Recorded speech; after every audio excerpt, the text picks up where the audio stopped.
हिंदुस्तान के मुसलमानों के खिलाफ एक जंग छिड़ चुकी है। मुसलमानों के खिलाफ एक नफरत की मुहिम चलाई जा रही है, एक मंसूबाबंद साजिश। मुल्क के फिरका परस्त ताकतें बहुत ही तेजी से एक प्लान्ड और स्ट्रैटेजिक तरीके से मुसलमानों के खिलाफ आगे बढ़ रहे हैं। कोई एक भी दिन ऐसा नहीं जाता जो मुसलमानों को निशाना नहीं बनाया जाता या उनको टारगेट नहीं किया जाता। हर एक तौर तरीका अपनाया जा रहा है। बात कभी हमारे मस्जिदों पे आ जाती है तो कभी हिजाब से प्रॉब्लम, कभी मुसलमानों के घरों पर बुलडोजर चलाए जाते हैं तो कभी मुसलमानों की मॉब लिंचिंग होती है, कभी जय श्री राम नाम बोलने पर मार दिया जाता है तो कभी सिर्फ मुसलमान होने की वजह से मार दिया जाता है। कभी प्रॉब्लम आ जाती है अज़ान से तो कभी प्रॉब्लम आ जाती है हमारे नमाज पढ़ने से। कभी कहते हैं कि मस्जिदों में लाउड स्पीकर बैन कर देंगे तो कभी मस्जिदें तोड़ने की बात करते हैं। रामनवी जुलूसों में मुसलमानों पर अटैक किया जाता है तो कभी मुसलमानों की जीनोसाइड निकालने की बात होती है। और उसके बाद जो जीनोसाइड निकालने की बात करते हैं उनको अरेस्ट नहीं करते, लेकिन मुसलमानों पर बेबुनियाद यूएपीए लगा दिया जाता है। हमारे हिंदू भाइयों को हमारे खिलाफ भड़काने के लिए कश्मीर फाइल्स जैसी मूवी बनाई जाती है तो कभी तबलीगी जमात पर बेबुनियाद जो है कोविड फैलाने के इल्जाम लगाए जाते हैं, तो कभी हलाल मीट बैन कर देंगे कहते हैं। आर्टिकल 370, ट्रिपल तलाक, सीए एनआरसी और अब बात चल रही है यूनिफॉर्म सिविल कोड की। अब उनको कुतुब मीनार और ताजमहल में भी मंदिर नजर आते हैं क्योंकि उसे मुगलों ने बनाया था। अब इतनी सारी चीजें हैं और अब वो कल क्या बोलने वाले हैं या क्या करने वाले हैं या क्या होने वाला है ये हम सोच भी नहीं सकते।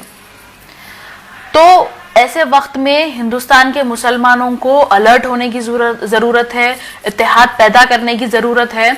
और जितनी तेजी से आरएसएस, संघीज और फिरका परस्त ताकतें हमारे खिलाफ आगे बढ़ रहे हैं, हमें भी ये सोचना चाहिए कि हमें क्या करना चाहिए, ऐसे हालात में हम क्या कर सकते हैं, उनका मुकाबला कैसे कर सकते हैं और कैसे डेमोक्रेटिकली फाइट कर सकते हैं।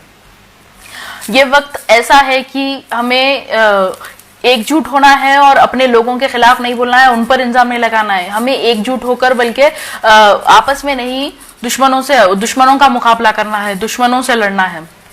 ये वक्त ऐसा है कि हर सेक्युलर इंडियन को, हमारे हिंदू भाइयों को इन चीजों के खिलाफ बोलना चाहिए।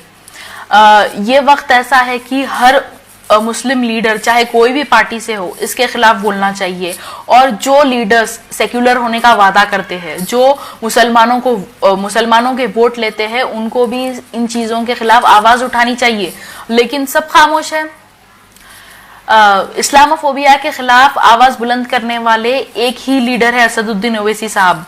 वो तो अपना काम कर रहे हैं, हमें भी चाहिए कि हम भी कुछ करें और अपनी आवाज बुलंद करें।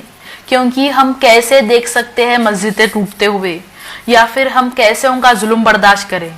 अगर हम अब भी कुछ नहीं करें तो आखिर कब।